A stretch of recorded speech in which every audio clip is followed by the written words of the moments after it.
করার সিদ্ধান্ত কি বিশ্বনবী বলছে কুমারী কোনো সিদ্ধান্ত নেই, আমরা ভালো বুঝি। আয়েশা বলে বাবা গো অন্তত আমার একটা অনুমতি তো দরকার আছে। কি অনুমতি বল? ও বাবা আমি তো রাজি নাও থাকতে পারি। টান দিয়ে তরবারি উঠে বলে তুই যদি একবার বলস রাজি না, তোরে আর দুনিয়া আমি রাখবো না। কারণ পৃথিবীর শ্রেষ্ঠ মহামানব তোর স্বামী হবে মা, এর চাইতে দামি আর কি থাকতে পারে?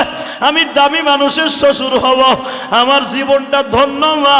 তোর মা অর্থাৎ আমার নবীর শাশুড়ি হবে।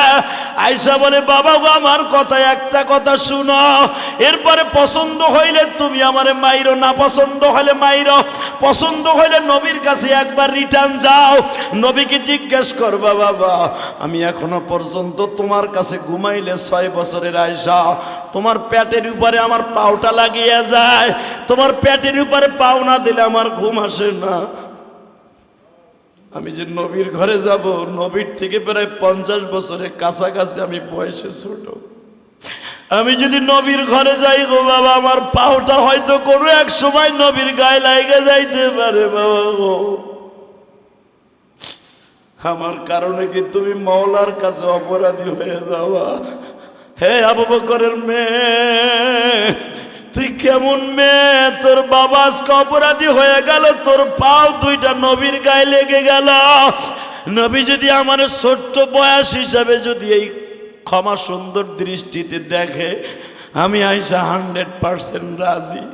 আবু বকর চোখের পানি মুছতে মুছতে নবীর কাছে রিটার্ন আসছে, নবীজি আমার আয়েশাই প্রস্তাবে রাজি। আমার নবী বললেন আবু বকর রে আমার আয়েশা যখন রাজি হইছে আমার আয়েশারে বলিয়া দিও আমার আয়েশার সব অপরাধ আমি নবী ক্ষমা করে দিলাম। এই মাসের মধ্যে আমার নবী একটা বিবাহের ঘটকালি করছে আমার প্রিয় নবী। সেই ঘটকালিটা হলো মা আয়েশার বিবাহের। বাংলাদেশে অনেক নাস্তিক আছে, অনেক নাস্তিক আছে আমার নবীর টিটকারা দিয়া বলে নবী মুহাম্মদ 6 বছরের মেয়ে আয়েশারে কেমনে বিবাহ করলো? 6 বছরের আয়েশা নবীর থেকে অন্তত 50 বছরের কাছাকাছি বয়সের সময় বিয়ে করলো, 50 বছরের বড়। এই মেয়েটাকে বিশ্বনবী কেমনে বিবাহ করলো? একটা পুরুষের বয়স 53 বা 54 বছর, আর আয়েশার বয়স 6 বছর। 6 বছর বয়সে কেমনে বিবাহ করলে? এটাই তো নাস্তিকদের মাথা ব্যথা। ভালো করে বুঝিয়া লও, কোরআন হাদিস বিশ্লেষণ করিয়া দেখো। রমজান মাসের পরে আমার নবী একটা মাস ছিল শাওয়াল মাস, এই মাসে আমার আল্লাহ পাক আমার নবীর ইশারাতান বলছে আপনি খাদিজার ইন্তেকালের পরে আপনার মনটা ভালো না, আমি আল্লাহ জীবনের প্রথম আপনার বিবি দিছি, ওই বিবিটার আরো 3টা বিবাহ ছিল, আমি আল্লাহ আপনার এমন একটা কুমারী মেয়েকে বিবাহ করার জন্য প্রস্তুতি নিতে বলছি, যেই মেয়েটা হবে জান্নাতের সাথী, দুনিয়ার সাথী। এমন একটা মেয়ে আমি আপনাকে দিব, পৃথিবীর কোনো পুরুষের সাথে বিয়ে হয় নাই।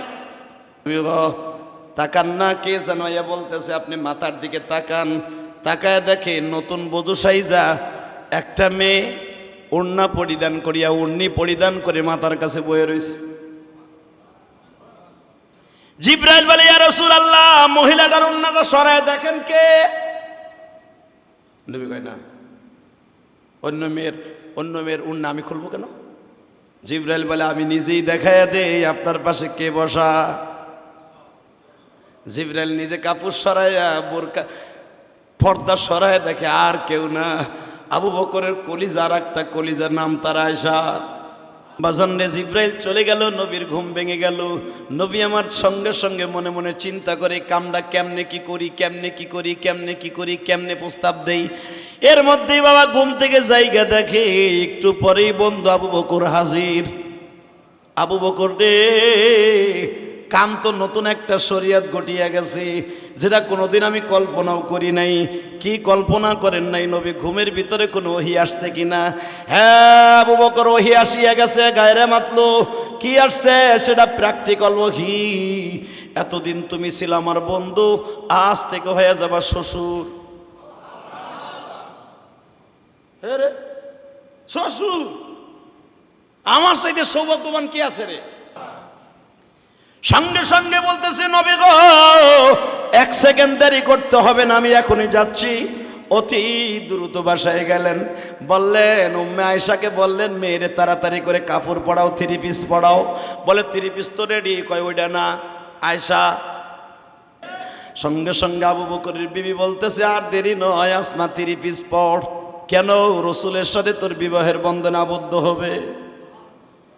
মা কেমন, মায়া কেমন, মেয়ে কেমন গো বাবা, আমার মা তোমার মা।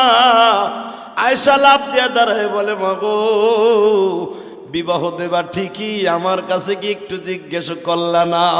সঙ্গে সঙ্গে হাদিস, এই জন্য নবী হাদিস থেকে হাদিস, কোনো কুমারী মেয়েকে বিয়ে দেওয়ার জন্য তার কোনো পারমিশন দরকার, শরীয়তে গ্রহণযোগ্য নয়।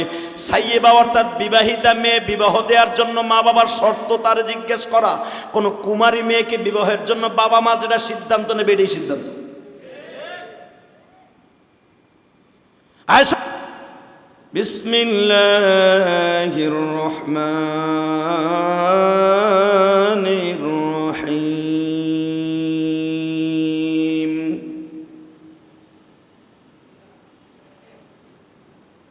الذي خلق الموت والحياة ليبلوكم أيكم أحسن عملا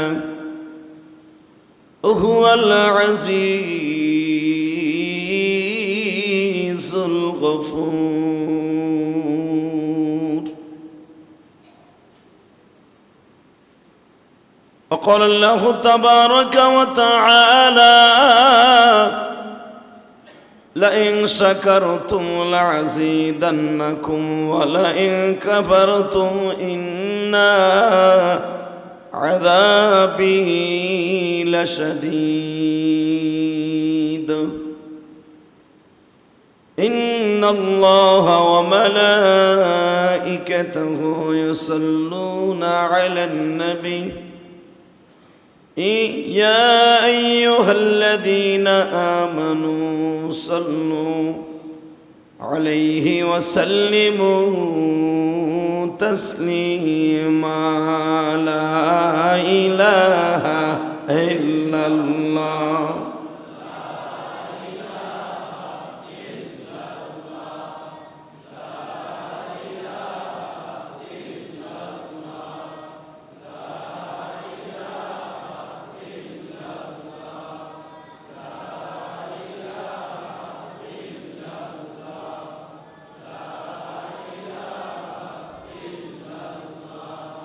لا إله إلا الله.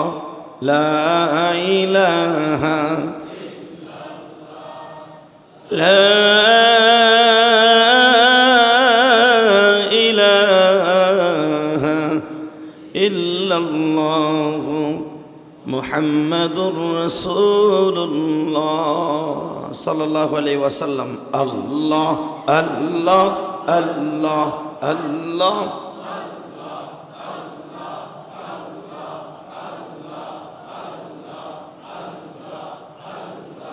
الله الله الله.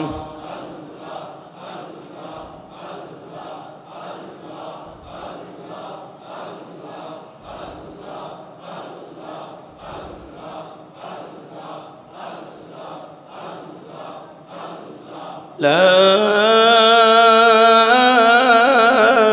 إله إلا الله محمد رسول الله. আল্লাহর জাকিরিন, শাকিরিন, মুহিব্বিন, মুবাল্লিগিন, আল্লাহর প্রিয় মাহবুব বান্দারা, আল্লাহ রাব্বুল আলামিনের দপ্তরে লাখো করে শুকরিয়া জ্ঞাপন করছি, যেই মহান প্রতিপালক আপনাকে আমাকে ভালোবেসে মায়া করে দয়া করে সুস্থ রেখে ঈদকে সুন্দরভাবে কাটিয়ে আল্লাহ পাকের শুকর, মসজিদে আগে আগে এসে আল্লাহর শুকর শাওয়াল মাসের দ্বিতীয় জুমায় আল্লাহ হাজির করে দিয়েছেন। ওই আল্লাহ শুকরিয়া, জোরে সোরে বলি আলহামদুলিল্লাহ। আল্লাহ, হয়তো এই মাসে 5টা জুমা হতে পারে এই মাসে। আল্লাহ শুকর, এই শাওয়াল মাসের অনেক ফজিলত আছে। ফজিলতগুলোর মধ্যে গত জুমায় বলছি, আজকেও বলি, এই মাসে 6টা রোজা আছে। অন্য মাসে এই 6টা রোজা রাখলে লাভ নাই। এই মাসে যে 6টা রোজার এত দাম। কেউ যদি এই মাসে 6টা রোজা রাখে, সিত্তাতে শাওয়াল, মান সামা বাদার রমাদান সিত্তাতে শাওয়াল কায়ামুদ দাহার, হাদিসে দাহার শব্দ ব্যবহার করা হয়েছে। কেউ যদি এই মাসে 6টা রোজা রাখে রমজানের পরে, আল্লাহ সুবহানাহু ওয়া তাআলা তাকে দাহার শব্দের অর্থে 1 বছর, পুরা বছর রোজা রাখার সওয়াব দান করবে।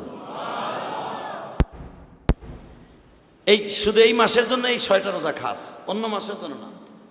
অন্য মাসে যেরকম ইয়ামুল বিস আছে, সমুল বিস আছে,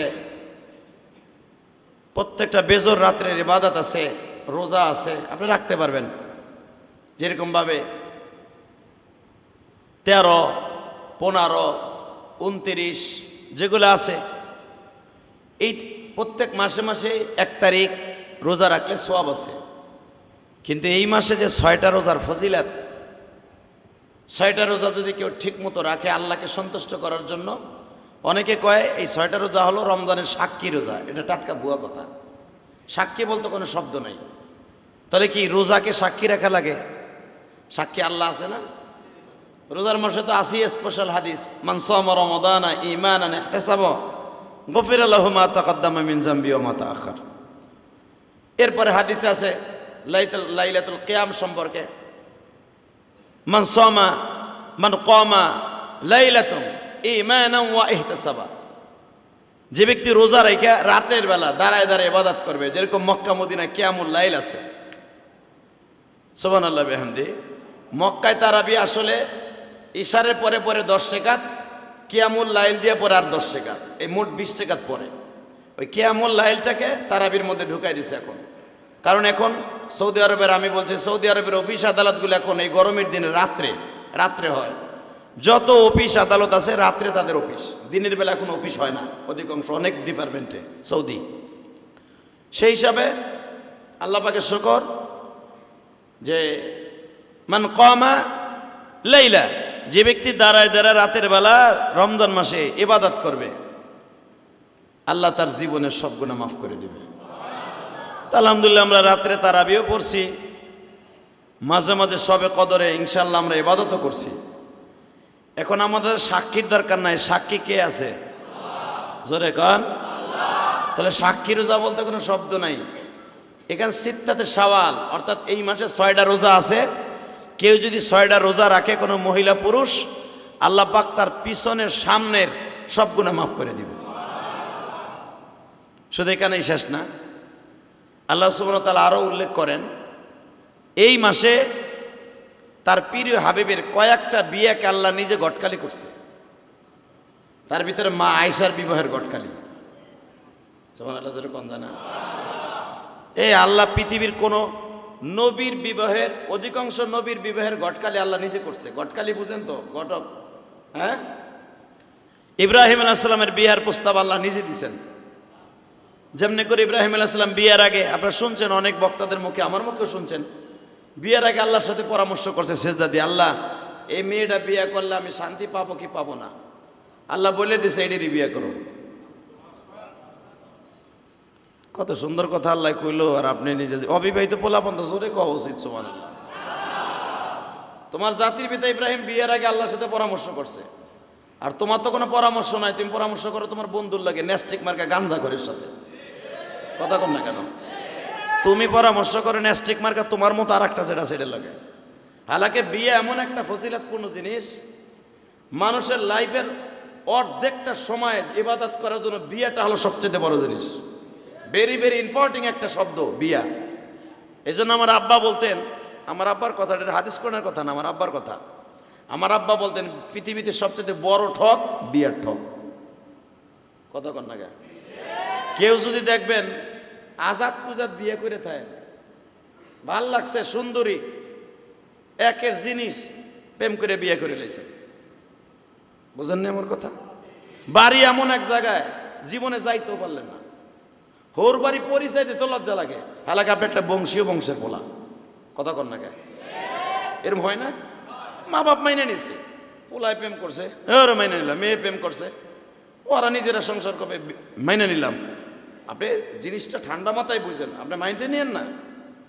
হালাকে বিবাহের আগে স্বয়ং আল্লাহ কোরআনে ডাইরেক্ট বলছে ফানকিহু মা তাবা লাকুম, তোমরা বিয়ে করো। এই কথাটা কে বলছে? শেখ হাসিনা কইছে? কোন হুজুর কইছে? হ্যাঁ, ডাইরেক্ট কোরআনে কইছে মিয়া ফানকিহু, বিয়ে করো তোমরা, মা তাবা লাকুম।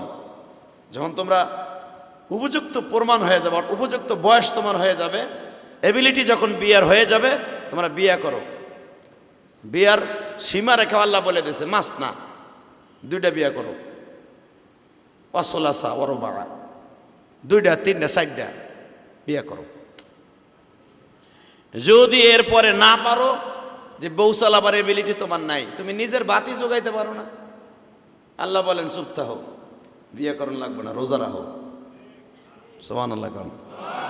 আপনার শক্তি আছে, সব আছে, বংশীয় জোর আছে, মানি নাই। আল্লাহ পরে রোজা বিয়ে করতে কয় না, আপনার রোজা রাখতে কইছে। 5 রোজা রাখো, কারণ রোজা রাখলে তোমার ভিতরে যেটা আছে, যার লেগে বিয়ে করবা, ওটা দমন হয়ে যাবে। কথা কন না কেন? জোরে কন, আরো জোরে। আমি কইছি? আল্লাহ কইছে রোজা রাখো। যদি হেতো তোমারটা দমন না হয়, তাহলে তুমি একটা কাজ করো, দাঁড়াই দাঁড়ায় নামাজ পড়ো। তাতেও যদি কন্ট্রোল না হয়, তাহলে দাঁড় করে হইলে আত্মীয় স্বজনের পাওয়াতে ধরে পরে বিয়ে করো। সুবহানাল্লাহ কোন। এরপরে রসুলের সাহাবীরা বলে হুজুর এরপরে বিয়ে করলে বউরে খাওয়ামু কি? রসুল বলেন রেজেকের মালিক তুমি না, বিয়ে করার পরে আল্লাহ তোমারে ধনী বানাই দিব। আল্লাহুল গনি ওয়া আনতুমুল ফুকারা। আল্লাহ ধনী, কিন্তু আমার আল্লাহ ধনীত্ব প্রকাশ করে না, আল্লাহ গরিবের মতো থাকে। আল্লাহ যদি ধনীত্ব প্রকাশ করতো, আপনি 5 কোটির মালিক হইয়া গরিবরে গরিবই মনে করেন না, মানুষই মনে করেন না, রিক্সা চালকরে মনে করেন কুত্তা বিলাই। 10 টাকার মালিক 3 সেটওয়ালারে মনে করে কুত্তা বিলের মতো। কথা কন না কেন? আর হুজুর হইলে তো এটা দামই নাই, এটা তো কোনো কিছু বোঝেই না, তো মানুষের খাতাই নাই হুজুররা। আল্লাহ পাক সুবহানাহু ওয়া তাআলা কত সুন্দর নিয়ম রেখে দিয়েছে দেখেন। যখন তোমার অ্যাবিলিটি থাকবে বিয়ে করে ফেলাবা, আমার অর্ডার, কিন্তু আমার সাথে পরামর্শ না করে বিয়ে করো না, শান্তি হইব না। এখন যদি কেন আমি তো আর হেই ওলি না, ইব্রাহিম আলাইহিস সালাম তো সিজদায় পড়লে আল্লাহ কথা কইছে। আমি কেতরুল্লাহ যদি সারা রাত্রে ইবাদত করি, রোজা রাখি, তাও তো আল্লাহর লগে কথা কইব না। এই আল্লাহর লগে কথা কওয়া মানে মা বাপ আত্মীয় স্বজন আলিম ওলামা তাদের সাথে পরামর্শ করো, ইস্তেখার করো। নামাজ পড়ে পড়ে রাত্রে দুরূদ পড়তে পড়তে ঘুমায় যাও, ঘুমের ভিতরে আমি আল্লাহ এবং আমার নবী তোমার ডিসিশন দেবে এই মেয়ে নিয়ে তোমার জিন্দেগি ভালো হবে কি হবে না। ইব্রাহিম আলাইহিস সালাম আল্লাহর সাথে পরামর্শ করছেন, আমার জাতির পিতা, আপনার জাতির পিতা পরামর্শ করলেন আল্লাহ এই মেয়েটা বিয়ে করবো কিনা। মাইয়ের তো বাচ্চার মাইয়া, জীবনে তারে ঠিক মতো কামাই রোজগার দিয়ে খায় পোষায় রাখতে পারবো কিনা। আমি তো গরিবের বলা, অর্থাৎ আমার বাবা এখন আজরের, যদিও নমরুদের সহপাঠী হয়, যদিও নমরুদের দেহরক্ষী হয়, ধর্মমন্ত্রিক বিষয়। ইব্রাহিম আলাইহিস সালামের বাবা ধর্মমন্ত্রী ছিল। ইব্রাহিম আলাইহিস সালামের বাবার ডিসিশন ছাড়া নমরুদ কোনো দিনও সেজদা দেয় নাই। নমরুদের বাপ যখন ওই স্বর্ণের মূর্তি ডাইনা নমরুদের সামনে ধরতো, এইভাবে রেখে তাফসিরে আসছে, আঁটুর উপরে রাখতো। স্বর্ণের মূর্তিটা লম্বা ছিল আপনার আমার হাতে 4.5 হাত। তাহলে বুঝেন এই বদমেশটা কত টাকার মালিক ছিল। 4.5 হাত লম্বা একটা মূর্তি বানাইছে স্বর্ণ দিয়া। এই স্বর্ণের মূর্তিটা এইভাবে ধরতো, ধরে ইব্রাহিম আলাইহিস সালামের বাবা এইভাবে মূর্তিটা খাড়া করে ধরতো। নমরুদ তার সামনে এই যে নময়ন গগায়ন ঈশ্বর হরিবদ মহামানায়ং ফাদং ফাদং ফং ফং ফং এগুলা কইতো। নাউজুবিল্লাহ কইলেন না? এগুলা বলতো নমরুদ্দা। আল্লাহ তো ধর্মমন্ত্রী হলো ইব্রাহিম আলাইহিস সালামের বাপ তারেক, ওনার নাম কিন্তু তারেক। কোরআনে যার নাম আজর আসছে, ওয়াইদ ক্বালা রাব আবিহি আজর। কোরআনে আল্লাহ বলেন যে ইব্রাহিম আলাইহিস সালামের বাপ হলো আজর, কিন্তু ওনার নাম ছিল তারেক। এই আজর ছিল ওই মূর্তির নাম। তো মূর্তিটার নাম আজর রাখার কারণে ওর গলায় আজর লেখা থাকতো। তো মূর্তি যখন সে লালন পালন করতো তার নাম আজর হয়ে গেছে। আল্লাহ কোরআন ওই আজর কইয়েই ডাক দিয়েছে। তো ইব্রাহিম আলাইহিস সালামের বাপের এত ডিমান্ড ছিল যে নমরুদের পরের স্থান দুইটা মানুষ ছিল, একটা হলো ইব্রাহিম আলাইহিস সালামের বাবা, আর একটা হলো নমরুদের সবচেয়ে বড় বন্ধু হামান, ও ছিল ওর বন্ধু। এই দুইজন ছাড়া আজরের সামনে, নমরুদের সামনে কেউ কথা বলতে সাহস পাইত না। ইব্রাহিম আলাইহিস সালাম বলে, আল্লাহ, আমার আব্বাল্লাহ কত পরামর্শ করতে পারতাছি না, এখন তুমি আমার সব মালিক, তুমি আমারে কও এই প্রেসিডেন্টের মাইয়াটা বিয়ে করবো কিনা। আল্লাহ ডাইরেক্ট বলে দিলেন, এই মেয়ে বিয়ে করো, এই মেয়ের গর্ভে আর একজন নবী জন্ম নিবে, নাম হবে তার ইসহাক। যেরকম সুবহানাল্লাহ। এখন আল্লাহ ভবিষ্যৎবাণী বিয়ের সময় দিয়ে দিছে, এর গর্ভে একটা নবী হবে। তো বয়স হয়ে গেলে 110 বছর, তারপরও পোলাপান হয় না মা সায়রা। কিন্তু ইব্রাহিম আলাইহিস সালামের বিশ্বাস ছিল যে আমার যখন আল্লাহ বিয়ের আগে ইনফরমেশন দিছে যে আমার এই বিবির গর্ভে পোলা হইব, উনি আর কোনো টেনশন করে নাই। কারণ আল্লাহর কথা কি মিথ্যা? হ্যাঁ, ইন্নাল্লাহ লা তুখলিফুল মিআদ, ইন্নাল্লাহ লা তুখলিফুল মিআদ। আমার আল্লাহর সিদ্ধান্ত কোনোদিন পরিবর্তন হয় না, যদিও হয় আপনার আমার পাপের কারণে। এটা আল্লাহ বলে দিয়েছে, লা আত-তাকদীরু লা ইরাদ্দু ইল্লা বিদ-দুআ ইল্লা বিল খাসারা ইল্লা বিল পাপ গুনাহ আও গিনা। আল্লাহ বলেন আমার সিদ্ধান্ত আমি পরিবর্তন করি না, যদিও করি বান্দার পাপের কারণে করি। জাহরাল ফাসাদু ফিল বাররি ওয়াল বাহরি বিমা কাসাবাত আইদিন নাস।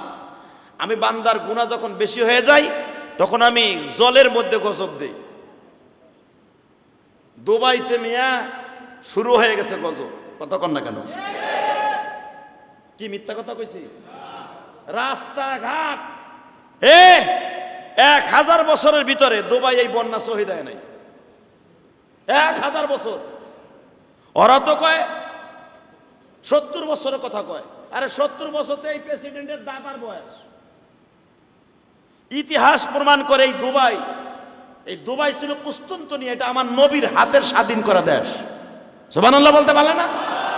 এখন এটারে বানাইছে পৃথিবীর সর্বশ্রেষ্ঠ একটা জিনার আকড়া বানাইছে দুবাই। আপনি তো কিচ্ছু জানেন না মিয়া। দুবাই এমন একটা ফরেনিয়ান কান্ট্রি বানাইছে, এই যারা দেশে ঘোরাফেরা করেন তারা জানেন। দুবাই আমি সফর করছি, আমি জানি মিয়া। দুবাই আজ থেকে 70-100 বছর আগে যে দুবাই ছিল, রসুলের সুন্নাত তরিকায় চলতো।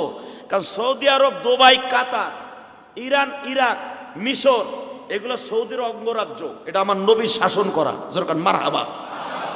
আপনি নদীটা পার হইলেই দুবাই। এই দুবাই তো নাম রাখছে ওরা, এটা দুবাই তো নাম না।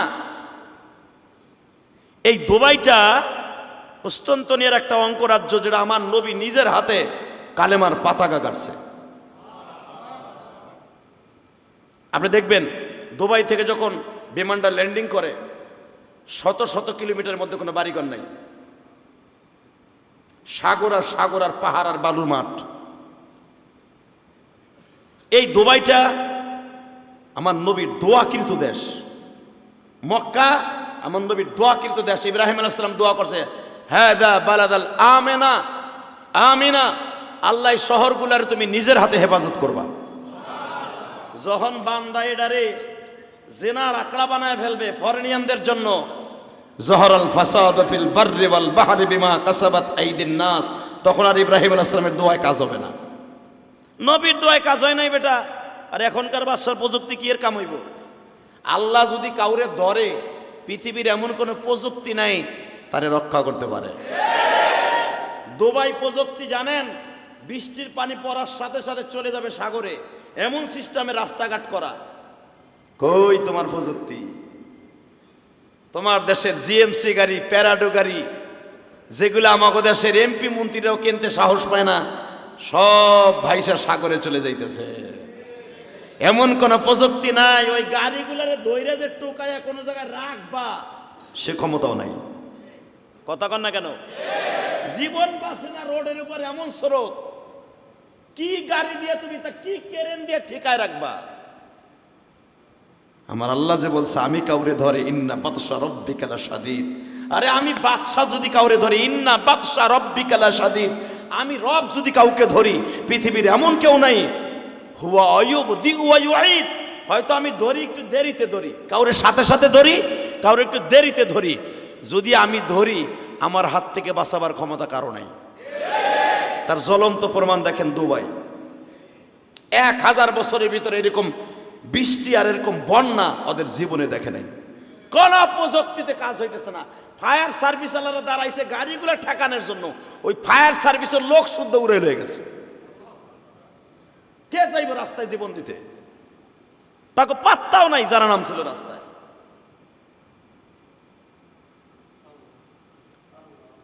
সক্ষমতার মালিককে। এই জন্য আমি খুতবার ভিতরে একটা আয়াত পড়ছি, দেখেন আমার সাথে পারেন কিনা। الذي خلق الموت والحياة ليبلوكم أيكم أحسن عملا وهو العزيز الغفور। আর আমি এমনই একজন রব, আল্লাযী খালাকাল মাউত ওয়াল হায়া। এ বান্দা ভুলিস না, মরণ আমার হাতে। আল্লাযী খালাকাল মাউত, এখানে মরার কথা আগে কইছে, জীবনের কথা আগে কয় নাই, বাঁচার কথা আগে কয় নাই। কোরআনে আগে কি কইছে? আল্লাযী খালাকাল মাউত। বলেন আল্লাযী খালাকাল, জোরে কর। এখানে জীবনের কথা আগে বলে নাই, আল্লাযী খালাকাল মাউত। মৌতের কথা আগে কোরআনে কেন বলে আল্লাহ? তার মানে ভুলে যাইস না তোর মরণ আছে। কথা বলেন না কেন? জীবনের কথা পরে বলছে আল্লাযী খালাকাল মাউত ওয়াল হায়া। মরণ আমার হাতে, তোর জীবনও আমার হাতে। তুই যে বাইসে আসর এটা আশ্চর্য, তুই মরে যাবে এটা সত্য। কথা বলেন না কেন? জোরে খন, আরো জোরে। এই দুবাইটা আমার নবীর হাতের পতাকা গাড়া দেশ, সাহাবা একরামের রক্ত রঞ্জিত দেশ। এটা আমার নবী 38টা দেশ স্বাধীন করছে, 38টা দেশ নিজে পায় হেঁটে হেঁটে সাহাবা একরাম পাঠাইছে। এই দুবাইতে বহুত সাহাবীর কবর আছে, মারহাবা বলতে পারলেন না? এই মুসলমানের পোলা, ইরানে বহুত সাহাবীর কবর আছে, হাজার হাজার সাহাবীর কবর আছে মিশরে, ইরাকে। তারপরে সবচেয়ে বেশি সাহাবীর কবর হলো লিবিয়ায়, তারপরে হলো জর্ডান। জর্ডানের সবচেয়ে বেশি নবীর কবর। আজকে দেখেন এইগুলো ফরেনিয়ার কান্ট্রি বানায় ফেলাইছে, ফ্রি সেক্সের দেশ, আমেরিকান কোয়ালিটি বানায় ফেলাইছে এই সমস্ত দেশ পয়সা কামানোর জন্য। মনে রাখবেন, পয়সা আপনি কামাইতে পারবেন। দুবাইয়ের প্রেসিডেন্ট সাহেব, আমি আপনার বদনাম বলছি না, এই দেশটা কিন্তু সাহাবীদের রক্তে রঞ্জিত করা এই দেশ। আরব সাগর, ভূমধ্য সাগর পাড়ি দিয়া রোমানদের বিরুদ্ধে, কুস্তুনতুনিয়ার বেঈমানদের বিরুদ্ধে জিহাদ করে সাহাবা একরাম এই দেশগুলোকে স্বাধীন করছে। এই দুবাই ছিল একটা সাধারণ একটা ভূমি, সাধারণ একটা টিলার জমি। এখনো পর্যন্ত কিন্তু জনসংখ্যার দিক দিয়ে দুবাই সবচাইতে কম সৌদি আরবের মধ্যে। মধ্যপ্রাচ্যের মধ্যে দুবাই কিন্তু অরিজিনাল দুবাই, যারা দুবাই, যাদের ভাষা না আরবি না ইংলিশ না ফার্সিয়ান, তাদের ভাষা আরবির ক্যাটাকেটি। দেখবেন দুবাই ভাষা যেটা, এটা কোনোটাই বোঝা যায় না। দুবাই জি যারা, দেখবেন অরিজিনাল দুবাই কয়জন। আল্লাহ শুকর, আল্লাহ আমার বাংলাদেশকে দিক দিয়ে হেফাজত করছে। তো আমি কেন বলছিলাম, আল্লাহ যখন কারো পরে সিদ্ধান্ত নেয় আমি শেষ করে দিব, পৃথিবীর এমন কোনো শক্তি নাই তারা কেউ বাঁচাইতে পারে। তবে আমার ইসলাম কান্ট্রি, আমার নবীর হাতের গড়াই দেশ, এই মধ্যপ্রাচ্যের দেশগুলোকে আল্লাহ আপনি নিজের হাতে হেফাজত করেন, বেঈমানদের হাতে আর মাইর খাওয়ায়েন না। এই যে ইরানের পরে মিসাইল একটা মাইরা দিছে কালকা, বেজরমা ইসরায়েল, সমস্ত বিমান ফ্লাইটগুলো বন্ধ করে দিয়েছে ফিলিস্তিন। মনে রাখবেন, ইরান সব ফ্লাইট বন্ধ করে দিয়েছে। ইরান এমন একটা দেশ আল্লাহ শক্তিশালী করে দিয়েছে, যদিও তাদের সাথে আকিদাগত, তারা কমিউনিস্ট, আকিদাগতভাবে আমলিভাবে আপনারা আমার ডিভাইডেড থাকতে পারে, কিন্তু সবচেয়ে বড় পরিচয় আল কুল্লু মুসলিমিন ওয়াহিদ, আমরা এক সুতায় গাদা, আমরা মুসলমান। ইরানরে আক্রমণ করা মানে আমাদের জন্য প্লাস পয়েন্ট, ফিলিস্তিনের জন্য প্লাস পয়েন্ট। ইরান যদি চেতে, ইরানের ভিতরে আল্লাহ পাক এমন একটা তাকজা দিয়ে দিছে, ইরান এমন একটা দেশ, ও পৃথিবীর কাউকে পরোয়া করে না, না আমেরিকা, না লন্ডন, না ফ্রান্স, না রাশিয়া, কাউকে সে পরোয়া করে না, একমাত্র রবকে পরোয়া করে। ইসরায়েল যখন মারছে ফিলিস্তিনের জন্য একটা প্যালেস্টাইন হয়েছে, আর বেজরমা ইসরায়েলের জন্য আজরাইল হয়েছে। কথা বলেন না কেন? দোয়া করেন এই মিসাইলের পাল্টা আক্রমণের জন্য যদি ইরান রেডি হয়ে যায়। আর ইরান রেডি হওয়া মানে আমার বাইতুল মুকাদ্দাস, আমার কলিজার বাইতুল মুকাদ্দাস, আপনার কলিজার বাইতুল মুকাদ্দাস, আমার ফিলিস্তিনি মুসলমান ভাইদের জন্য প্লাস পয়েন্ট হয়ে গেছে। ইনশাল্লাহ ফিলিস্তিন অতি তাড়াতাড়ি এই ইসরায়েলের পতন ঘটবে ইনশাল্লাহ ঘটবে, কোনো সন্দেহ নাই, ঘটবে ইনশাল্লাহ ঘটবে। এই জন্যই বেঈমানগুলোর দিয়ে আক্রমণ করাইছে আল্লাহ। বাসন্দে আমি কেন বলতে চাইছিলাম এই মাসটা আল্লাহর কাছে কয়েকটা দিক দিয়ে দামি, ভালো করে মাথায় করে নিয়ে যান। 1 নাম্বার, এই মাসের পরে 6টা রোজা আছে। একটা রোজা 6টা রোজা রাখলে পুরা বছর রোজা রাখার সওয়াব হবে। এই মাসের মধ্যে আমার নবী একটা বিবাহের ঘটকালি করছে, আমার প্রিয় নবী। সেই ঘটকালিটা হলো মা আয়েশার বিবাহের। বাংলাদেশে অনেক নাস্তিক আছে,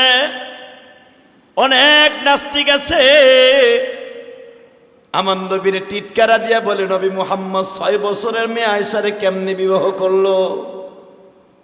6 বছরের আয়েশা নবীর থেকে অন্তত 50 বছরের কাছাকাছি বয়সের সময় বিয়ে করলো, 50 বছরের বড়। এই মেয়েটাকে বিশ্বনবী কেমনে বিবাহ করলো? একটা পুরুষের বয়স 53 বা 54 বছর, আর আয়েশার বয়স 6 বছর। 6 বছর বয়সে কেমনে বিবাহ করলে? এটাই তো নাস্তিকদের মাথা ব্যথা। ভালো করে বুঝিয়া লও, কোরআন হাদিস বিশ্লেষণ করিয়া দেখো। রমজান মাসের পরে আমার নবী একটা মাস ছিল শাওয়াল মাস। এই মাসে আমার আল্লাহ পাক আমার নবীর ইশারাতান বলছে, আপনি খাদিজার ইন্তেকালের পরে আপনার মনটা ভালো না, আমি আল্লাহ জীবনের প্রথম আপনার বিবি দিছি। ওই বিবিটার আরো 3টা বিবাহ ছিল। আমি আল্লাহ আপনার এমন একটা কুমারী মেয়েকে বিবাহ করার জন্য প্রস্তুতি নিতে বলছি, যেই মেয়েটা হবে জান্নাতের সাথী, দুনিয়ার সাথী। এমন একটা মেয়ে আমি আপনাকে দিব, পৃথিবীর কোনো পুরুষের সাথে বিয়ে হয় নাই। নবীর 11 জন বিবির মধ্যে সবগুলা বিবি হলো বিবাহিতা, বোঝেন নাই? সবগুলা বিবি বিবাহিতা, একটা বিবি ছাড়া। আমার আল্লাহ বুঝাই দিলেন, নবী বিবাহিতা বিবিগুলো আপনারে দিছি, মনের মধ্যে কষ্ট থাকতে পারে, আল্লাহ আমার একটা কুমারী বিবি দিল না। কুমারী মানে অবিবাহিতা। আর কুমারী শব্দের অর্থ আমি আপনাদেরকে বুঝাইতে পারবো না জুমার মসজিদে। কুমারী বলা হয় যেই মেয়েটা জীবনে কোনোদিন কোন পুরুষের সাথে সংস্রব সঙ্গমনে যায় নাই, তাকে বলে কুমারী। মনে হয় আমার কথা বুঝতে পারেন নাই, বালেক পুরুষ বুঝতে পেরেছেন। কুমারী তাকেই বলে। মা আয়েশা এমন একজন কুমারী বাবা, আমার আল্লাহ এমন বয়সে বিবাহ দিলেন, অন্য পুরুষের সংসর্গ তো দূরের কথা, যেই বয়সে তো তার প্রেম বোঝারই বয়স হয় নাই। কথা কন না কেন? এমন কুমারী আমার মা, আপনার মা আয়েশা, যে 6 বছরের মাইয়া বোঝে কি বুঝে বলেন? আপনারও যদি 6 বছরের মাইয়া থাকে, আমারও যদি 6 বছরের মেয়ে থাকে, এই মেয়ে কিছু বুঝবে?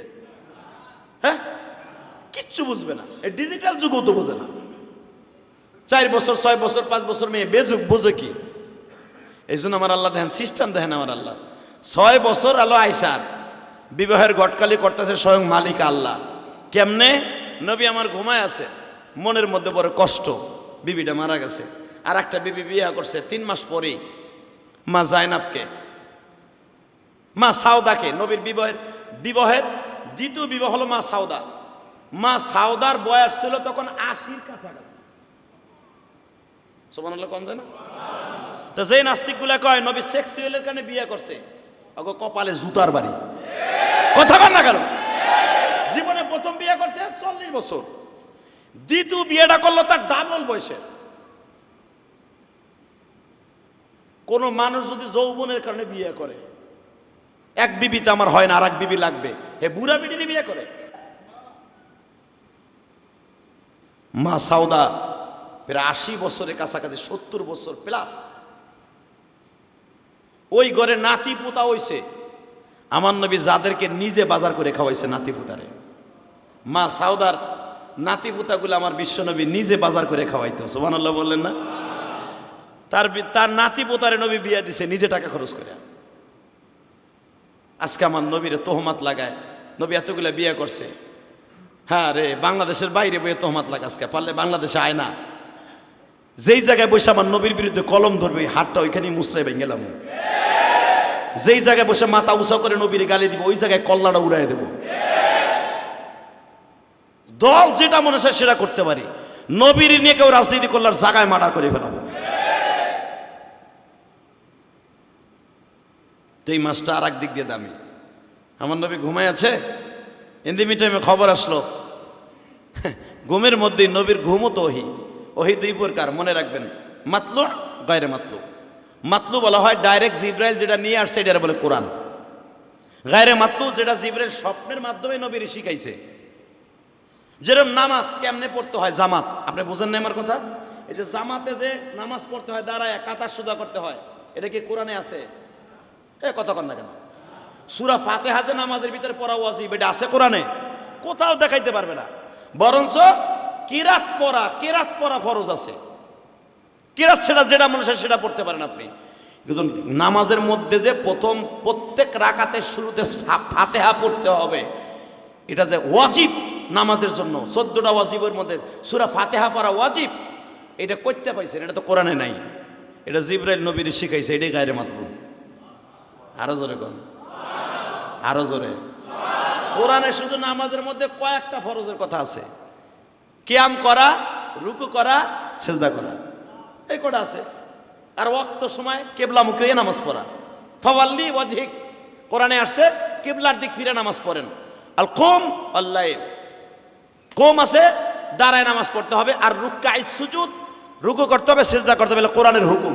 এরপরে তো নাই, আর কিচ্ছু নাই।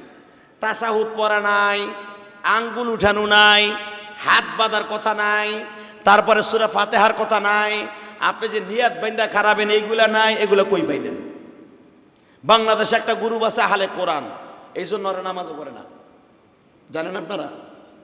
এই বদমাইশের বাড়ি এলো নারায়ণগঞ্জ, আহলে কোরআন, ও নামাজ পড়ে না, বলে নামাজের কথা কোরআনে নাই। আর নামাজের কথা আছে 3 ওয়াক্ত, ও 3 ওয়াক্ত পরে নামাজের ভিতরে ফাতিহা পড়ে না, শুধু যেটা মনে চায় সেটা পড়ে।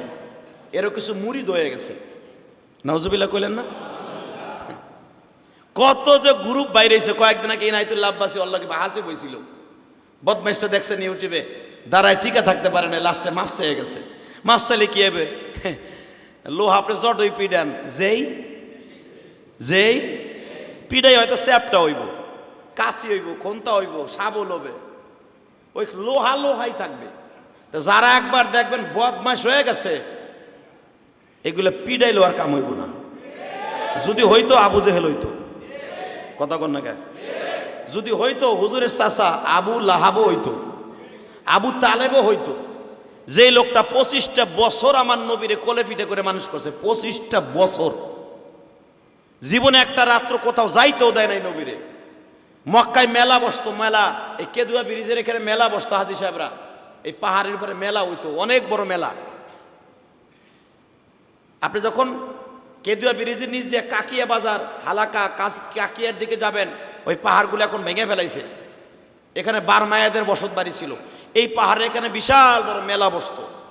এই মেলা এখানে কাকিয়া বাজারে যখন মেলা বসতো, ওই কাকিয়া বাজারটাই ছিল ওই আদিম যুগ থেকে ওই বাজার এখনো পর্যন্ত ছিল। এখন নতুন করে মডেলিং বাজার করতেছে সরকার।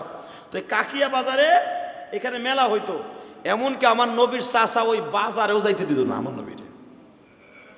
মুহাম্মদ যাওয়া যাবে না বাবা, তুমি যাবা রোদ্রে লাল হয়ে যাবা, আমি চাচা সহ্য করতে পারবো না। কত আদর করতো ভাতিজাটারে। আমার নবী একদিন অনেক রিকোয়েস্ট করছে, চাচা মিনার বাজারে মেলা বইছে, আমরা একটু যাই, ওইখানে মূর্তি বিক্রি হইতেছে। মিনার বাজারে মূর্তি বিক্রি হইতো, কোরবানি দেওয়ার জন্য অনেক মূর্তি বাজার বিক্রি হইতো। তোমার জিয়া এই শাওয়াল মাসে, অর্থাৎ ঈদের পরে, আর হলো মুহররম মাসে, 2 মাসে এই মেলা বসতো মিনায়। তো নবী আমার অনেক রিকোয়েস্ট করছে, চাচা রে চাচা আপনি যদি বলতেন আমি একটু মেলায় যেতাম, দেখতাম মানুষগুলা কি করে। আবু তালেব বলে, ভাতিজা যদি যেতে হয় আমার কান্দে চড়ে যাবা। চাচার একটু গোসল করতে খাওয়া দাওয়া করতে দেরি হয়ে গেছে, নবী স্বাস্থ্য ভাই জাফরের সাথে রওনা দিছে। আলীর বড় ভাই জাফর আমার নবীর থেকে বাবা মাত্র 1 বছরের বড়, কেউ বলেন 1 বছরের ছোট, যাই হোক বা ইখতিলাফ, ছোট অথবা বড়। এই জাফরের সাথে বিশ্ব নবী রওনা দিছে গো। ইন দি মিন টাইমে আবু তালেবের চোখ দুটা গরম হয়ে গেছে। আবু তালেবের বিবির নাম ছিল ফাতেমা, অর্থাৎ আলীর মায়ের নাম ফাতেমা। তখন তো আলীর খবরও নাই, আলী তো মায়ের গর্ভেও নাই। এ বাজার আমার নবীর বয়স যখন 40 বছর, আল্লাহু আকবার বলেন না, তখন আলীর বয়স হতো 10 থেকে 12 বছর। হিসাব করেন কত বছরের ছোট আমার নবী। নবীর থেকে আলী কত বছরের ছোট, তাই চিন্তা করেন। আলীর বড় ভাই বিবাহ শাদী করার পরে আলীর জন্ম, আর আলীর জন্ম হলো তার মায়ের বৃদ্ধ বয়সে। এই জন্য যে অনেক আছে না, অনেক মা বাবার বুড়াকালে ছেলে মেয়ে হয়, এই আলী হলো বরকতপূর্ণ একটা সন্তান। যেরকম মারহাবা। আলী রাদিয়াল্লাহু তাআলা মা কাবা ঘর তপ করতে করতে করতে কাবার ঘরের ভিতরে হযরত আলী রাদিয়াল্লাহু তাআলার জন্ম।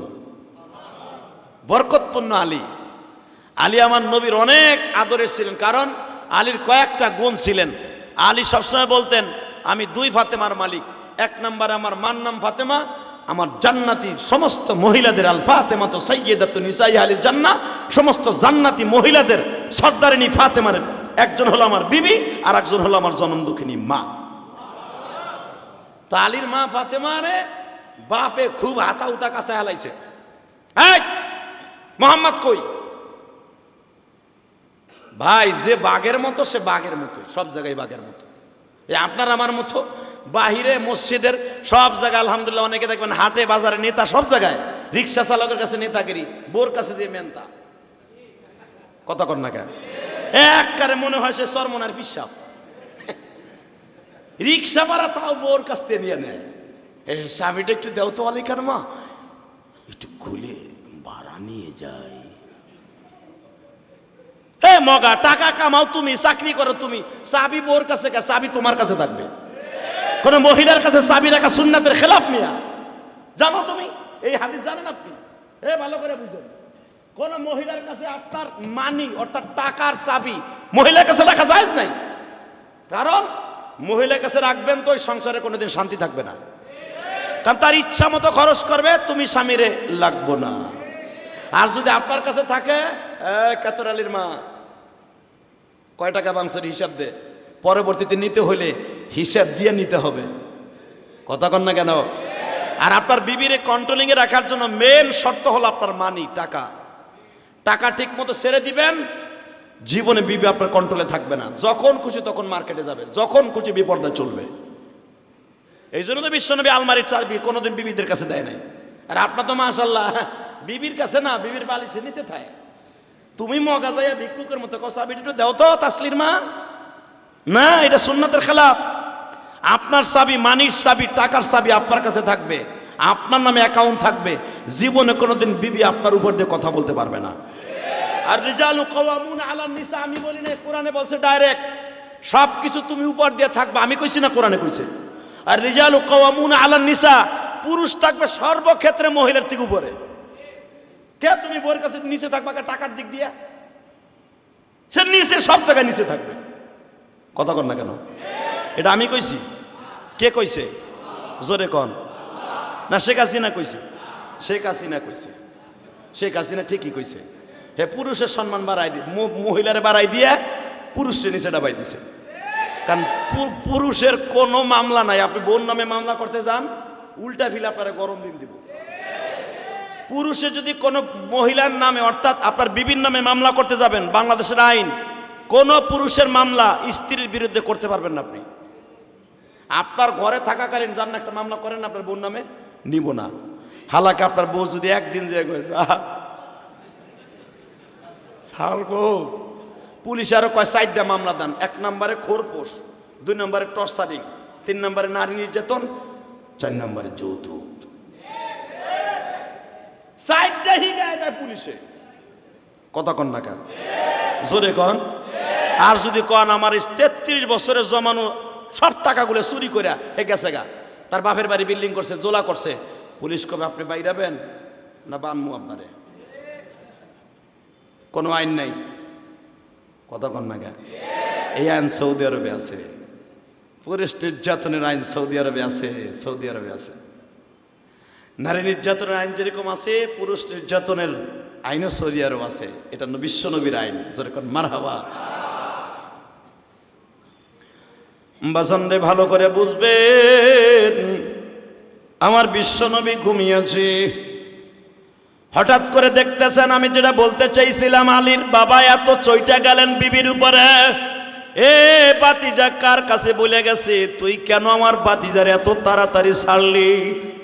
আলীর মা থর থর করে কাঁপতাছে, জাহাপানা আপনি আমারে মাফ করে দেন, আসলে এটা আমার দোষ না, আপনার ছেলে জাফরের দোষ। সঙ্গে সঙ্গে বলে, জাফরেও দিছি, আজকে তোরেও দিছি। বাতিজা যদি কোন রকম ভাবে রোদ্রে যায় অসুস্থ হয়ে যায় গো, আমি নিজেই অসুস্থ হয়ে যাব। চাচা পাগলের মতো দৌড়াইতেছে বাবা, মিনার মাঠে পাহাড় বেয়ে বেয়ে দৌড়াইতেছে। হঠাৎ করে আমার নবী মনে মনে ভাবলেন, আমার সাথে শর্ত ছিল চাচারে সাথে করে নিয়ে যাওয়া। নবী তো রিটার্ন আইসা বাড়ি বয়ে রয়েছে, চাচাই তো দৌড়ে মিনায় চলিয়ে গেছে।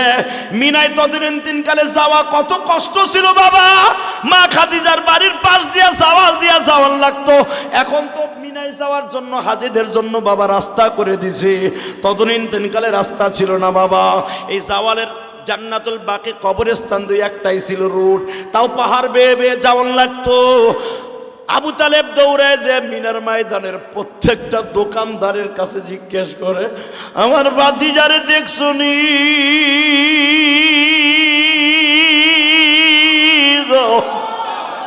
আমার কলিজার টুকরারে দেখছনি?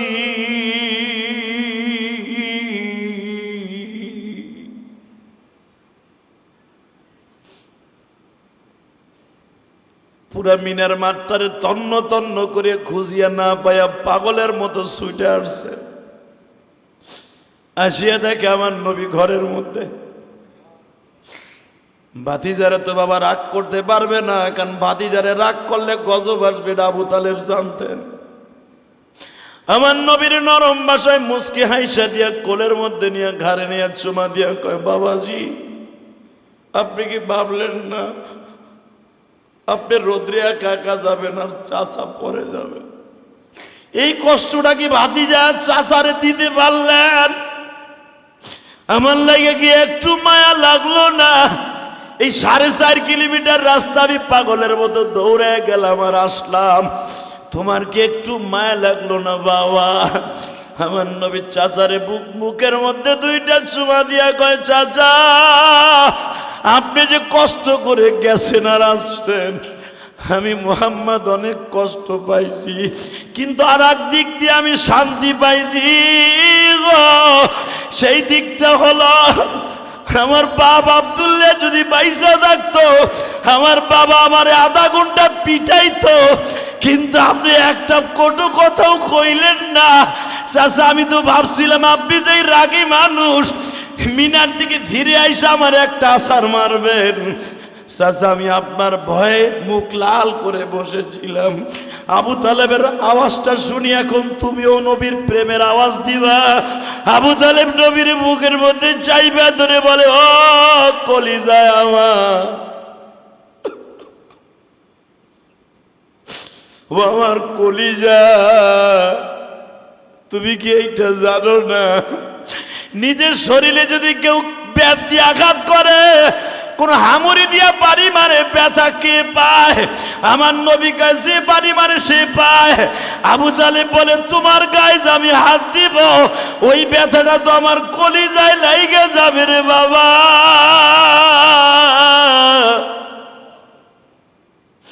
তুমি কি জানো, তুমি আমার একটা কলিজা।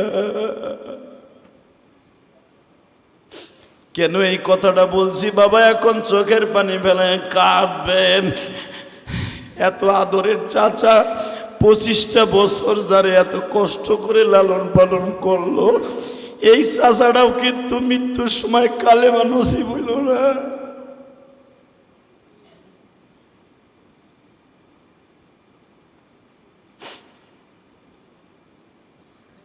তাহলে বোঝা গেল হেদায়েত কার হাতে? জোরে কন, আরো জোরে কন। হেদায়েত আল্লাহর হাতে, হেদায়েত কোনো নবীর হাতে না। নবীর হাতে থাকলে নবী বুঝাইয়া শুনাইয়া চাচারে বলতে পারতেন, লা তাহতাদি মান আহবাবতা মাইয়াহদিল্লাহু ফালা মুদিল্লা লাহু। প্রতি জুমার দিন প্রত্যেকটা খতিব সাহেব এই হাদিসটা পড়ে, মাইয়াহদিল্লাহু ফালা মুদিল্লা লাহু ওয়া মাইয়ুদ্লিলহু ফালা হাদিয়া লাহু। হেদায়েতের মালিক একমাত্র রব, যারে দিবে সেই পাবে। ওয়া মাইয়ুদ্লিলহু ফালা হাদিয়া লাহু, যারে দিবে না সে নবী গালের মধ্যে ফু দিলেও কাম হবে না। কথা কর না কেন? নবী কি কম চেষ্টা করছে? আবু তালেবের গালের মধ্যে ফু দিছে, জিব্বা দিছে, এই আঙ্গুলটা দিয়ে অনেক আদর করছে, যা যা একবার এই যে বেড়ে লড়াই লা ইলাহা কর না পারে নাই। তাহলে হিদায়াতের মালিক কে? জোরে বলেন কে? এই চাচাটাও নাই, বিবিটাও নাই, মারা গেছে দনজন, এক দুটা বন্ধু বান্ধবী। নবী অনেক কষ্ট নিয়ে ঘুমায় আছে এই মাসে। মারহাবা বললেন না? বলছিলাম না এই মাসের আর একটা দাম আছে, শোনেন তাহলে। নবী ঘুমাই রয়েছে ডাইন হাতে মাথাটা দিয়া, গায়রে মাতলু ওহি। নবী তাকান না, কে যেন বলতেছে আপনি মাথার দিকে তাকান। তাকায় দেখে নতুন বধূ সাইজা একটা মেয়ে ওড়না পরিধান করিয়া, ওড়নি পরিধান করে মাথার কাছে বয়ে রয়েছে। জিব্রাইল বলে, ইয়া রাসূলুল্লাহ, মহিলাটার ওড়নাটা সরায় দেখেন কে? নবী কয় না, অন্য মেয়ের ওড়না আমি খুলবো কেন? জিব্রাইল বলে, আমি নিজেই দেখাইয়া দেই আপনার পাশে কে বসা। জিব্রাইল নিজে কাপড় সরাইয়া বোরকা পর্দা সরাইয়া দেখে আর কেউ না, আবু বকরের কলিজার একটা কলিজার নাম তার আয়েশা। নবী আয়েশা রে এই বিবাহের আগে মাত্র কয়েকদিন দেখছে, ছোট্ট মানুষ, নবীর কাছে ঘুরঘুর করে ঘুরছে, নবী নবী কয়ে ডাকছে, নবী নবী কয়ে কি সুন্দর নবীরে চুমা দিছে, কোলে বইছে, বন্ধুর মাইয়া তো, সবচেয়ে বিশ্বস্ত বন্ধুর মাইয়া। এই নবীর কোলে বইছে, নবীরে চুমা দিছে, নবীর চুলগুলো আশ্রয় দিছে, নবীরে সুন্দর করে আদর করছে। আরে ভাই, এই জিনিসটা আল্লাহর কাছে ভালো লাগে গেছে। নবীরে আদর করছে, নবীর কাপড় চুপড় দেয়া দিছে, বাস। আমার নবী কয়, এই যে আয়েশা, এটা কেমনে কি হলো? বয়সের তাৎপর্য কই?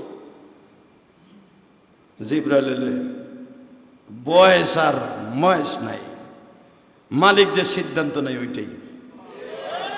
জোরে কোন। মারিয়াম চায় নাই যে আমার পেটে বাচ্চা আসুক, বিয়া হয় নাই, কেউ ধরে নাই, কেউ তারে মস করে নাই। লাম ইয়ামসাসনি বাশার, পৃথিবীর কেউ তারে মস করে নাই, কেউ ধরে নাই, চোখেও দেখে নাই। সেই মারিয়ামের ঘরে আল্লাহ ডিসিশন নিছে, পোলা দিছে, তাও নবী। 6 বছরের মায়ে, তো আপনার সমস্যা কি? ডিসিশন সে নিছে, গটকালি সে নিজে করতেছে। মারহাবা বলেন। তুমি কি জানো জিব্রাইল সারা মক্কার মানুষগুলো আমার বিরুদ্ধে কথা বলবে যে এই বেটা নারীর পাগল না, তোমরা কইতেছ এই 6 বছরের মেয়েরে কেমনে বিয়ে করলো? জিব্রাইল স্বপ্নের ভিতরে কইতেছে, এটা আপনার দায়িত্ব না, দায়িত্ব তার। কার? কার? বাজান এবার মাত্র 2 মিনিটের মধ্যে শোনায় দেয় যে এই নাস্তিকগুলা বলে নবী সেক্সুয়াল কারণে আয়েশারে বিয়ে করছি, ওদের কপালে জুতার বাড়ি। গটকালি কে করলো? জিব্রাইল সারা পৃথিবীতে নবী, আল্লাহ সারা, জিব্রাইল সারা নবী নিজের সিদ্ধান্ত করছে? হ্যাঁ, জিব্রাইল বলা মানে আল্লাহ নিজের বলা। বাজানে জিব্রাইল চলে গেল, নবীর ঘুম ভেঙে গেল। নবী আমার সঙ্গে সঙ্গে মনে মনে চিন্তা করে, কামটা কেমনে কি করি, কেমনে কি করি, কেমনে কি করি, কেমনে প্রস্তাব দেই। এর মধ্যেই বাবা ঘুম থেকে জায়গা দেখে, একটু পরেই বন্ধু আবু বকর হাজির। আবু বকর রে, কাম তো নতুন একটা শরিয়ত ঘটিয়া গেছে, যেটা কোনোদিন আমি কল্পনাও করি নাই। কি কল্পনা করেন নাই? নবী ঘুমের ভিতরে কোনো ওহী আসছে কিনা? হ্যাঁ আবু বকর, ওহী আসিয়া গেছে, গায়রে মাতলো। কি আসছে? সেটা প্র্যাকটিক্যাল ওহী। এতদিন তুমি ছিল আমার বন্ধু, আজ থেকে হয়ে যাবা শ্বশুর। রে শ্বশুর, আমার চাইতে সৌভাগ্যবান কি আছে রে? এইটা যদি আপনার আমার ক্ষেত্রে হইতো, প্রথম চোটে আতর বাড়ি দিয়ে কদম তোর বন্ধুর গোষ্ঠী কি লাই বেড়া। এতদিন চললাম সেই ল্যাংটা কালের থেকে, তুই আমার মাইয়া বিয়ে করে বুড়া বসে কতক্ষণ না কেন জোরে কম। আবু বকর বলে, ইয়া রাসূলুল্লাহ, আপনি আমার জামাই হবেন। তখন আসমার বিয়ের কথাবার্তা চলতেছে। আসমার বয়স, আয়েশার বয়স 6 হইলে আসমা যদি 12 বছরে বড় হয়, কয় বছর হয়? 17 বছর, 16-17 বছর। আসমার বয়সের বিয়ের কথা চলতেছে। দৌড়ে গেছে আবু বকর, দৌড়ে যায় আসমারে রেডি করে থুয়েছে। নবী, মাইয়া রেডি। নবীকে কথা শুনলা না, বললা না, দিলা দৌড়। কোনটা মাইয়া? কাসমা না, তোমার মেয়ে ছোটটা। আবু বকর ফ্রিজ হয়ে গেছে, ঠান্ডা হয়ে গেছে। ছোটটার গটকালি আল্লাহ করছে, তা আমার লেগে আরো সুবিধা। কারণ আসমার কথাবার্তা বিয়ে ঠিকঠাক হয়ে গেছে এক জায়গায়। এর ভিতরে আল্লাহ যদি ওহী দিয়ে দেয়, তাহলে মেয়ে অন্য দিক দিয়ে একটা ওয়াদা খেলা বললো না, আবু বকর আরো খুশি। হুজুর, তাহলে ওই ওয়াদাও ঠিক থাকলো আর আমার দামও বাইরে গেল। বাজানের সঙ্গে সঙ্গে আব্দুল্লাহ ইবনে জুবাইরের কথা শুনছেন, যে আব্দুল্লাহ ইবনে জুবাইরের বানানো কাবায় যে আমরা তওয়াফ করি, এই আব্দুল্লাহ ইবনে জুবাইরের সাথে, অর্থাৎ জুবাইরের সাথে আব্দুল্লাহ ইবনে জুবাইর, অর্থাৎ আব্দুল্লাহ হলো নবীর ভাইরা বেটা, জুবাইর হলো তার বাবা। এই জুবাইরের সাথে বিশ্বনবী নিজে নিজে বিয়ে দিছে, যেরকম মারহাবা। সঙ্গে সঙ্গে বলতেছে, নবী গো, 1 সেকেন্ড দেরি করতে হবে না, আমি এখনই যাচ্ছি। অতি দ্রুত বাসায় গেলেন, বললেন উম্মে আয়েশাকে বললেন, মেয়েরে তাড়াতাড়ি করে কাপড় পরাও, 3 পিস পরাও। বলে 3 পিস তো রেডি। কয় ওইটা না। আয়েশা বলো কি, এটা তোমার মাইয়া? এখানে যদি আমার বউ হইতো, আপনি যদিও রসুলের দিক দিয়ে রাজি হইতেন, বউতে কিছু না কিছু আপনার একটা কটু কথা কইতো। হ্যাঁ, সঙ্গে সঙ্গে আবু বকরের বিবি বলতেছে, আর দেরি নয়, আসমা 3 পিস পর। কেন? রসুলের সাথে তোর বিবাহের বন্ধনে আবদ্ধ হবে।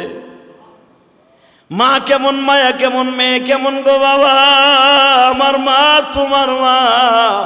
আয়েশা লাফ দিয়ে দাঁড়ায় বলে, মা গো, বিবাহ দেবা ঠিকই, আমার কাছে কি একটু জিজ্ঞেস করলা না? সঙ্গে সঙ্গে হাদিস, এই জন্য নবী হাদিস থেকে হাদিস, কোনো কুমারী মেয়েকে বিয়ে দেওয়ার জন্য তার কোনো পারমিশন দরকার, শরীয়তে গ্রহণযোগ্য নয়। সাইয়েবা অর্থাৎ বিবাহিতা মেয়ে বিবাহ দেওয়ার জন্য মা বাবার শর্ত তার জিজ্ঞেস করা। কোনো কুমারী মেয়েকে বিবাহের জন্য বাবা মা যেটা সিদ্ধান্ত নেবে, এটাই সিদ্ধান্ত। আয়েশা, তোর আবার সিদ্ধান্ত কি? বিশ্বনবী বলছে কুমারী কোনো সিদ্ধান্ত নেই, আমরা ভালো বুঝি। আয়েশা বলে, বাবা গো, অন্তত আমার একটা অনুমতি তো দরকার আছে। কি অনুমতি বল? ও বাবা, আমি তো রাজি নাও থাকতে পারি। টান দিয়ে তরবারি উঠে বলে, তুই যদি একবার বলস রাজি না, তোরে আর দুনিয়া আমি রাখবো না। কারণ পৃথিবীর শ্রেষ্ঠ মহামানব তোর স্বামী হবে মা, এর চাইতে দামি আর কি থাকতে পারে? আমি দামি মানুষের শ্বশুর হব, আমার জীবনটা ধন্য মা। তোর মা অর্থাৎ আমার নবীর শাশুড়ি হবে। আয়েশা বলে, বাবা গো, আমার কথা একটা কথা শুনো, এরপরে পছন্দ হইলে তুমি আমারে মাইরো, না পছন্দ হইলে মাইরো। পছন্দ হইলে নবীর কাছে একবার রিটার্ন যাও, নবীকে জিজ্ঞেস করবা, বাবা আমি এখনো পর্যন্ত তোমার কাছে ঘুমাইলে 6 বছরের আয়েশা, তোমার পেটের উপরে আমার পাউটা লাগিয়ে যায়, তোমার পেটের উপরে পাও না দিলে আমার ঘুম আসে না। আমি যে নবীর ঘরে যাব, নবীর থেকে প্রায় 50 বছরের কাছাকাছি আমি বয়সে ছোট। আমি যদি নবীর ঘরে যাই গো বাবা, আমার পাওটা হয়তো কোনো এক সময় নবীর গায়ে লাগে যাইতে পারে বাবা গো। আমার কারণে কি তুমি মওলার কাছে অপরাধী হয়ে যাওয়া? হে আবু বকরের মেয়ে, তুই কেমন মেয়ে? তোর বাবা আজকে অপরাধী হয়ে গেল, তোর পাও 2টা নবীর গায়ে লেগে গেল। নবী যদি আমার ছোট্ট বয়স হিসাবে যদি এই ক্ষমা সুন্দর দৃষ্টিতে দেখে, আমি আয়েশা 100% রাজি। আবু বকর চোখের পানি মুছতে মুছতে নবীর কাছে রিটার্ন আসছে, নবীজি আমার আয়েশাই প্রস্তাবে রাজি। আমার নবী বললেন, আবু বকর রে, আমার আয়েশা যখন রাজি হয়েছে, আমার আয়েশারে বলিয়া দিও, আমার আয়েশার সব অপরাধ আমি নবী ক্ষমা করে দিলাম।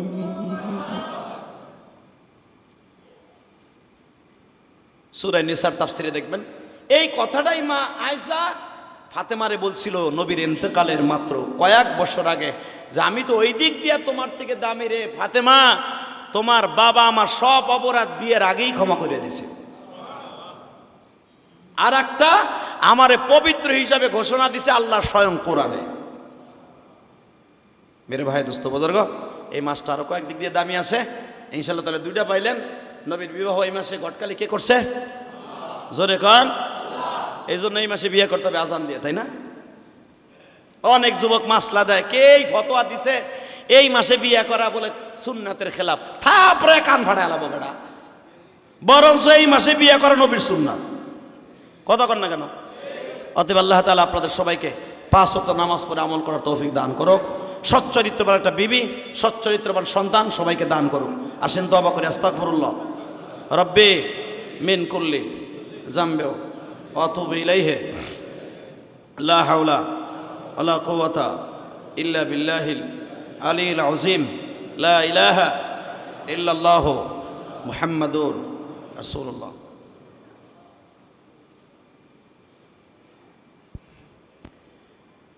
গত শুক্রবার দান বাক্সে কালেকশন হয়েছে 24,000 টাকা। আলহামদুলিল্লাহ, অনেক টাকা হয়েছে।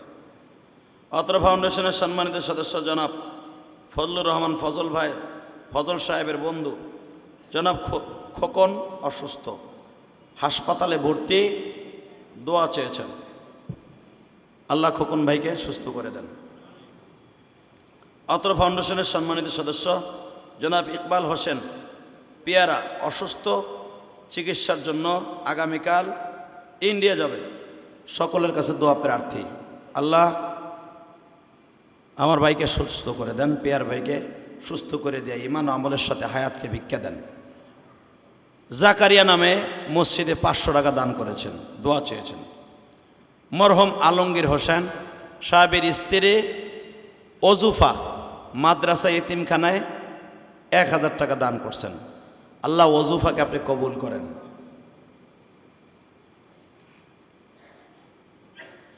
ওই যে ফজল ভাইয়ের কথা বলছিলাম, তার বন্ধু খোকন অসুস্থ, দোয়া চেয়েছে, হাসপাতালে ভর্তি, আমিও লিখছিলাম। আক্তার হোসেন লিটন ভাই এই মসজিদ কমিটির সদস্য, আল্লাহর বান্দার অনেক অবদান আছে মসজিদ মাদ্রাসায়, অসুস্থ, আসলে বয়স হলে যা হয়। এই লোকটার জন্য অনেক দোয়া করছি, আল্লাহ আপনি সুস্থতার সাথে ইমানের সাথে কবুল করেন, আল্লাহ তাকে সুস্থ করে দেন, সুস্থ করে দেন। সন্তান বাবার জন্য এত পাগল থাকে। ওই তো আক্তার হোসেন লিটন ভাইয়ের বাবা খোরশেদ আলম সাহেব অনেক অসুস্থ, দোয়া করবেন আল্লাহ যেন তাকে সুস্থ করে দেন। এবং নগর আওয়ামী লীগের বড় একজন নেতা, যিনি আওয়ামী লীগের সৃষ্টি লগ্ন থেকে এই মিরপুরে যিনি অক্লান্ত পরিশ্রম করে যাচ্ছেন, আমারই পদ্মার ওই পরের সন্তান, অত্যন্ত যাকে আপনারা কোসি ভাই হিসাবে চিনেন, ওনার মা ইন্তেকাল করেছেন। এমপি সাহেব আপনাদের কাছে দোয়া চেয়েছেন কোসি সাহেবের পক্ষ থেকে, আল্লাহ তাআলা তোমার বান্দিকে কবুল করে নেন, আল্লাহ তাকে আপনি জান্নাতুল ফেরদাউস নসিব করেন।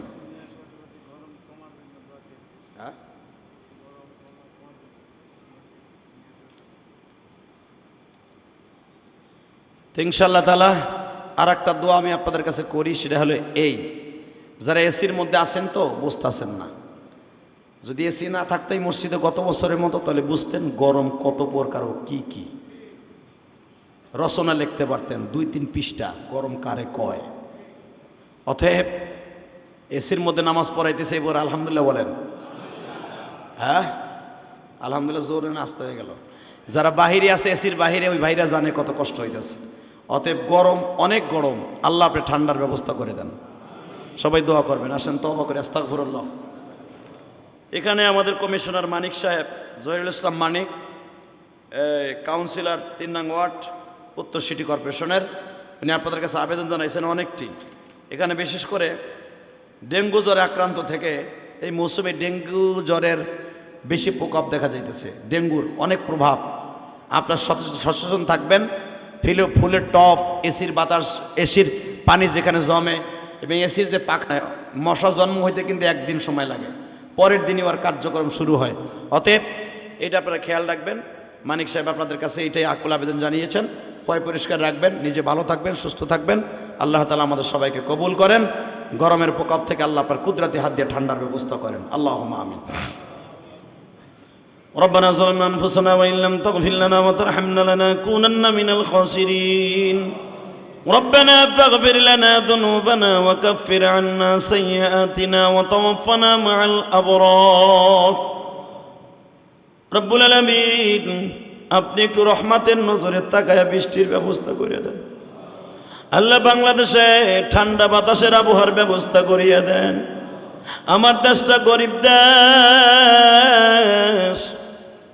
40 ডিগ্রি সেলসিয়াস যদি গরমের প্রকোপ হয়, আপনার বান্দাদের অনেক কষ্ট হইতেছে। আল্লাহ, বান্দাদেরকে কষ্ট দিয়ে আপনার মনেও তো কষ্ট পাবেন আমরা জানি। এই গরম সহ্য করতে পারি না, কবরের গরম কেমনে সহ্য করব? দুনিয়ায় গরম লাগলে ফ্যানের বাতাস দিয়ে ঠান্ডা করা যায়, এসির বাতাসের মধ্যে বসলে ঠান্ডা লাগে। কবরে দরজা নাই, জানালা নাই, মালিক এই গরমের মধ্যে যদি আমার জিন্দেগি সর্বশেষ দিন হয়ে যায়,